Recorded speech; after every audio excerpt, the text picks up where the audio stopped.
Hello everyone, this is Ranjan Kumar Kalindi. तो DRDO की classes को आगे बढ़ाते हुए एसटीएबी यानी कि टीयर 2 की जो सीनियर टेक्निकल असिस्टेंट की एग्ज़ाम होने वाली है, तो आज हम लोग डिस्कस करेंगे इलेक्ट्रॉनिक्स के कुछ ऐसे क्वेश्चन जो आपके एग्ज़ाम के पॉइंट ऑफ व्यू से बहुत ही इंपॉर्टेंट होने वाले हैं। और इन सारे क्वेश्चंस को हम लोग पूरे डिटेल्स एक्सप्लेनेशन के साथ देखने वाले हैं। ठीक है। फॉर पीडीएफ एंड अपडेट्स आप हमारा टेलीग्राम चैनल ज्वाइन कर सकते हैं। इसका लिंक आपको नीचे डिस्क्रिप्शन बॉक्स पे मिल जाएगा। और या तो आप हार्डवर्क लिमिटेड ये टेलीग्राम चैनल पे सर्च करना, ये आपको मिल जाएगा। वहाँ से जाकर आप इसे ज्वाइन कर लेना। इस पर आपको PDF notes and previous year के क्वेश्चन सारे कुछ अवेलेबल करा दिए जाते हैं। शुरू करते हैं। देखो, सिर्फ क्वेश्चंस पर ही ध्यान मत देना, इसके साथ जो एक्सप्लेनेशन मिलेगा आपको उसको भी नोट डाउन करना। ये सारा कुछ आपके मतलब एक्सप्लेनेशन से भी क्वेश्चन आपको देखने को मिल सकते हैं। तो क्या बोल रहा है क्वेश्चन में, conduction angle of a class B amplifier is. Conduction angle of class B amplifier is. तो एम्पलीफायर की अगर हम लोग बात करें तो एम्पलीफायर कितने तरह का होता है। एम्पलीफायर 4 तरह का होता है, 4 टाइप्स का होता है। कौन कौन सा? एक तो हो गया class A amplifier, class B amplifier, class C amplifier और क्लास ए बी एम्पलीफायर। ठीक है। अब इसके कंडक्शन एंगल की बात करें, अगर हम लोग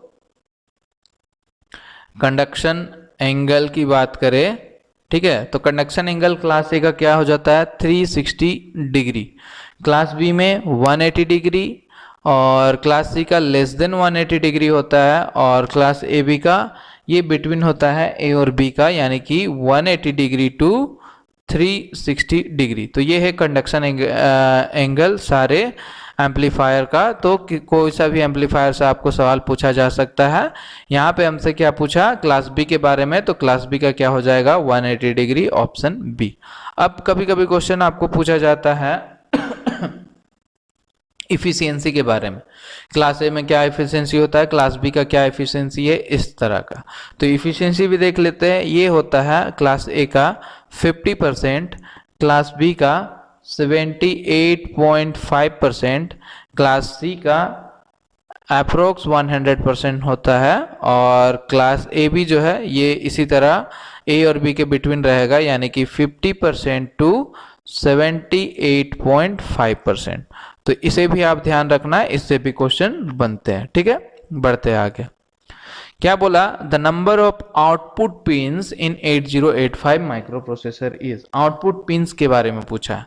तो 8085 जो माइक्रो प्रोसेसर आईसी होता है हमारा, उसकी पिन की बात करें, टोटल पिन, तो टोटल पिंस जो है उसमें होते हैं कितने 40 पिंस होते हैं, 40। ठीक है। और इन 40 में से 27 पिन जो होता है वो होता है आउटपुट पिन। ठीक है। और 21 पिन होते हैं वो होते हैं इनपुट पिंस। ठीक है, इनपुट पिंस होते हैं 27 आउटपुट पिंस, 21 इनपुट पिंस। अब देखो इस 27 और 21 को आप ऐड करो तो आपको 48 टोटल पिंस मिलेंगे। बट माइक्रो प्रोसेसर आईसी में कितना होता है, केवल 40 पिन होता है। इसमें जो 8 पिंस है ये कहलाते हैं, 8 पिंस जो होते हैं वो होते हैं डुअल पर्पस के लिए यूज़ किया जाता है। ये कॉमन पिन होते हैं और ये पिन जो है आपको address line as well as data line के लिए यूज़ किया जाता है। एड्रेस लाइन के लिए भी यूज़ किया जाता है और डेटा लाइन के लिए भी यूज़ किया जाता है, ये 8 पिन का हेल्प से। ठीक है। तो हमारे क्या पूछा यहाँ पे आउटपुट पिन के बारे में, तो टोटल 27 क्या होते हैं आउटपुट पिन होते हैं आईसी में। ठीक है, नेक्स्ट देखते हैं। क्या बोला, if alpha equal to 0 point, alpha का वैल्यू दे रखा हुआ है, एमीटर करंट दे रखा हुआ है, आईसीओ दे रखा हुआ है, आईसीईओ फाइंड करना है। ठीक है। तो अल्फा मतलब क्या हो गया, अल्फा कहते हैं current gain in common base configuration. Alpha दिया हुआ है, अल्फा मतलब करेंट गेन है, ये current gain in common base. तो इसका वैल्यू क्या दे रखा हुआ है 0.995। और क्या दे रखा हुआ है IE। तो IE यानी कि क्या हो गया एमीटर करंट, क्या हो गया एमीटर करंट हो गया। ठीक है, एमीटर करंट ये कितना दे रखा हुआ है 10 मिली एम्पियर दे रखा हुआ है। और क्या है, और है ICO। ICO मतलब ICO क्या हो गया, reverse saturation current. Reverse saturation current, reverse saturation current in common base configuration. ठीक है, ये कितना दे रखा हुआ है, 0.5 एम्पियर। और हमें फाइंड करने को बोला है ICEO। ये भी क्या होता है, reverse saturation current, but in इसमें क्या है, CE कॉमन एमीटर में पूछा है हमें रिवर्स सैचुरेशन करंट फाइंड करने को। ठीक है, तो इसका एक सिंपल सा फार्मूला होता है ICO equal to 1 plus beta ICO। ठीक है, ये होता।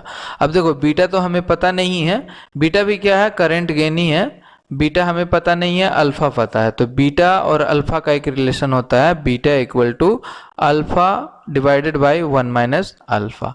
अब यहाँ से हमें अल्फा पता है 0.995 डिवाइडेड बाय 1 माइनस 0.995, ये आ जाएगा हमारा 199। तो बीटा कितना निकल कर आ गया, 199। अब हम लोग क्या करते हैं, इस फॉर्मूले में यूज कर लेते हैं इसको। तो यहाँ से ये हो जाएगा क्या, 1 प्लस बीटा का वैल्यू क्या आया, 199, और कितना है ICO 0.5 एम्पियर दे रखा हुआ है। तो यहाँ से ये हो जाएगा 200 इंटू 0.5। तो ये पॉइंट हटाओ, यहाँ से 10 हो गया, ये 0 से 0 cancel, 20 into 5 that is equal to 100 ampere is the answer. Option B is the right answer यहाँ से। ठीक है, आगे देखते हैं। देखो ये थोड़ा इंपॉर्टेंट क्वेश्चन है। तो क्या बोला, the study state error due to ramp input for a type 2 system is equal to, control system से सवाल पूछा गया है। तो सिस्टम की टाइप ऑफ सिस्टम की बात करें अगर हम लोग, टाइप ऑफ सिस्टम, तो टाइप ऑफ सिस्टम जो है ये होता है 3 तरह का। कौन कौन सा है, एक तो हो गया टाइप 0 सिस्टम, टाइप 1 सिस्टम और टाइप 2 सिस्टम। 3 तरह का होता है। ठीक है, अब देखो, अब जो टेबल बनाने जा रहे हैं, ये टेबल को ध्यान से याद रखना, क्योंकि इस टेबल से ही आपको क्वेश्चंस देखने को मिलेंगे। ठीक है, तो इसमें इनपुट्स कौन कौन सा होता है, एक तो होता है आपका स्टेप इनपुट, एक हो गया रैंप इनपुट, एक हो गया पैराबोलिक इनपुट। ठीक है, पैराबोलिक इनपुट, तो ये हो गया इनपुट्स। ठीक है, अब टाइप 0, टाइप 1 एंड टाइप 2, ये 3 है। ठीक है, अब कैसे लिखेंगे, यहाँ पे देखो स्टेप इनपुट है, तो यहाँ पर हो जाएगा हमारा A divided by 1 plus KP। ठीक है, यहाँ पे स्टेप इनपुट ये हो गया, और यहाँ पर हो जाएगा A divided by KB ramp input, और A डिवाइडेड बाय KA, ये हो गया पैराबोलिक इनपुट। ठीक है, अब इधर लेफ्ट साइड में जो गैप बच गया, लेफ्ट साइड में सारे को 0 कर दो और राइट साइड वाले को इनफाइनाइट कर दो। ठीक है, तो ये हो गया टेबल रेडी हमारा, इस टेबल को याद रखना।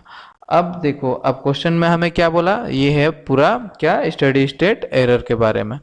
क्वेश्चन में बोल रहा है study state error due to ramp input. कौन सा इनपुट है हमारा, ramp input for a type 2 system. कौन सा सिस्टम, टाइप 2 सिस्टम की बात की गई है और रैंप इनपुट की बात की गई है।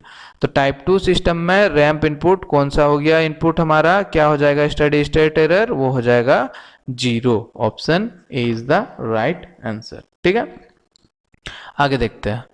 The study state error due to ramp input is infinite, infinity which type of system is. देखो इस तरह के सवाल को भी घुमाकर पूछ लिया जाता है कि रैंप इनपुट है वो क्या है, इनपुट कैसा है इसका, इन्फिनिटी है, और पूछा है कि टाइप ऑफ सिस्टम क्या है। सेम प्रीवियस में चलो देखते हैं।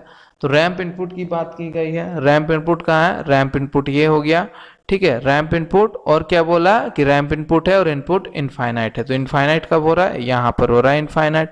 तो रैंप इनपुट जब इनफाइनाइट हो रहा था, ये कौन सा सिस्टम हो गया, ये हो गया हमारा टाइप 0 सिस्टम, टाइप 0 ऑप्शन ए। ठीक है, चीज़ें समझ में आई होगी और आपको यूजफुल लगा होगा ये चीज़, तो इसे जरूर लाइक कर देना एक ये वीडियो को। ठीक है, और नीचे कमेंट किया करो यार, कैसा लग रहा है आपको क्लास।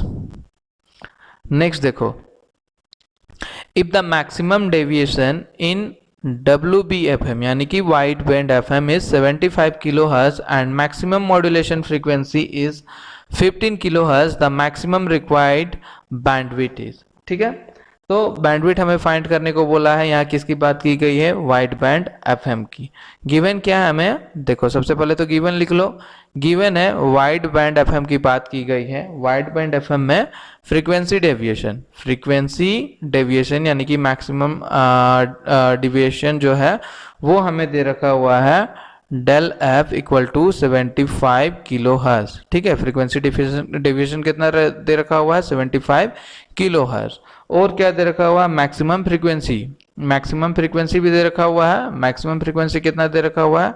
15 किलो हर्ट्ज, यानी कि FM कितना दे रखा हुआ है? 15 किलो हर्ट्ज। हमें क्या फाइंड करने को बोला है? बैंडविड्थ हमें फाइंड करने को बोला है। तो वाइड बैंड FM में हमें जब बैंडविड्थ फाइंड करना हो तो फॉर्मूला क्या हो जाता है वाइड बैंड FM के लिए? ये हो जाता है 2 डेल एफ प्लस FM। ठीक है, frequency deviation plus maximum deviation. तो सारा कुछ हमें पता है, पुट कर दो। ये हो जाएगा 75 प्लस ये हो गया FM कितना है? 15 किलो हर्ट्ज। ठीक है, तो ये 75 है। ओके, 75 प्लस 15 है, तो 75 प्लस 15 कितना हो गया? 2 इंटू 90, और ये हो जाएगा हमारा 180 किलो हर्ट्ज। तो यहाँ से हमारा बैंडविड्थ कितना निकल कर आ गया? 180 kilo hertz. Option D is the right answer. आगे देखते हैं। If the maximum deviation in NBFM यानी कि नैरो बैंड FM, दो तरह के FM में, FM जो है हमारा फ्रीक्वेंसी मॉड्यूलेशन, इसमें दो तरह के दो टाइप होता है इसका। एक तो होता है वाइड बैंड FM और एक होता है नैरो बैंड FM। ठीक है, तो इसमें भी सेम क्वेश्चन है। इसमें भी आपको क्या गिवन दे रखा हुआ है? गिवन आपको दे रखा हुआ है सबसे पहले डेल एफ यानी कि मैक्सिमम फ्रीक्वेंसी डेविएशन आपको दे रखा हुआ है। ये दे रखा हुआ है 20 किलो हर्ट्ज। और क्या दे रखा हुआ है? और दे रखा हुआ है मैक्सिमम फ्रीक्वेंसी यानी कि FM दे रखा हुआ है। FM कितना दे रखा हुआ है? 15 किलो हर्ट्ज दे रखा हुआ है। और आपको क्या बोला है? बैंडविड्थ फाइंड करने को। तो नैरो बैंड FM के केस में आपको बैंडविड्थ फाइंड करना हो तो बैंडविड्थ इक्वल टू होता है ट्वाइस ऑफ FM यानी कि मैक्सिमम फ्रीक्वेंसी। तो यहाँ पे हो जाएगा 2 इंटू 15 किलो हर्ट्ज यानी कि 30 किलो हर्ट्ज हमारा निकल कर आ जा रहा है answer. Option A is the right answer. ठीक है, आगे देखते हैं। The main difference between JK and RS flip flop is. तो RS फ्लिप फ्लॉप और JK फ्लिप फ्लॉप का मेन डिफरेंस क्या है? इसका मेन डिफरेंस ये होता है कि जब SR फ्लिप फ्लॉप यानी कि RS फ्लिप फ्लॉप में बोथ द इनपुट, दोनों इनपुट क्या है? बोथ इनपुट इज हाई यानी कि 1-1 हो। जब बोथ इनपुट हाई होता है SR फ्लिप फ्लॉप में तो ये इनवैलिड स्टेट कहलाता है। क्या कहलाता है? Invalid state.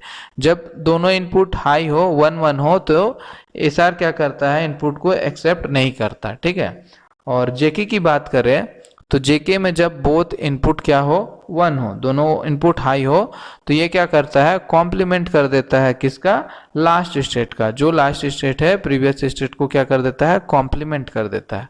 तो ये क्या करता है? जो इनपुट है हाई इनपुट उसको एक्सेप्ट करता है और SR जो है इसको एक्सेप्ट नहीं करता है। तो ऑप्शन सी जो है JK flip flop accept both input as 1। तो ये हो जाएगा हमारा आंसर, हो जाएगा यहाँ से option C. PLL can be use to demodulated. तो PLL कहने का मतलब क्या हो गया? ये हो गया फेज लॉक्ड लूप। क्या हो गया? फेज लॉक्ड लूप हो गया यहाँ से। तो FM में यानी कि इसका यूज किया जाता है फ्रीक्वेंसी मॉड्यूलेशन में। फ्रीक्वेंसी मॉड्यूलेशन में जब हम लोग सुपर हेट्रोडायन क्या सिंक्रोनस डिटेक्शन यूज करते हैं हम लोग।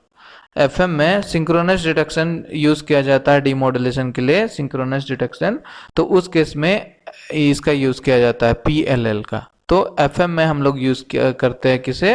PLL को डीमॉड्यूलेशन के टाइम पे। ठीक है, रेस अराउंड कंडीशन अराइजेज इन विच फ्लिप फ्लॉप, किस फ्लिप फ्लॉप में रेस अराउंड कंडीशन अराइज होता है? तो जेके फ्लिप फ्लॉप में अराइज होता है व्हाट, रेस अराउंड कंडीशन। ये क्या होता है? जब दोनों इनपुट हाई होता है, बोथ इनपुट जब हाई हो, तो उस केस में क्या होता है, आउटपुट जो है इसमें ये लास्ट स्टेट का कॉम्प्लीमेंट कर देता है जेके फ्लिप फ्लॉप में। तो इसके कारण क्या होता है, जो आउटपुट है हमारा 0 1 0 1 इस तरह से टॉगल होने लगता है, ठीक है। तो इसी टॉगलिंग को बोलते हैं हम लोग क्या, रेस अराउंड कंडीशन, ठीक। और ये जेके फ्लिप फ्लॉप में होती है। तो ये क्वेश्चन जो है आप सॉल्व करना और इसके नीचे जाकर आप कमेंट करना है, इसका आंसर जरूर से जरूर देना, ठीक है, क्योंकि आपके जवाब का इंतजार रहता है। अब देखो मेरा मेहनत तो इतना जा ही रहा है, आप भी बस थोड़ा सा एक मेहनत करके इसका कमेंट कर दिया करो, चैनल को सब्सक्राइब कर दिया करो, सेशन अच्छा लगता है तो इसे लाइक कर दिया करो, अपने दोस्तों में शेयर किया करो, अभी तक सब्सक्राइब नहीं किया हो तो सब्सक्राइब करो, ताकि आप हमारे साथ बने रहो। Thank you.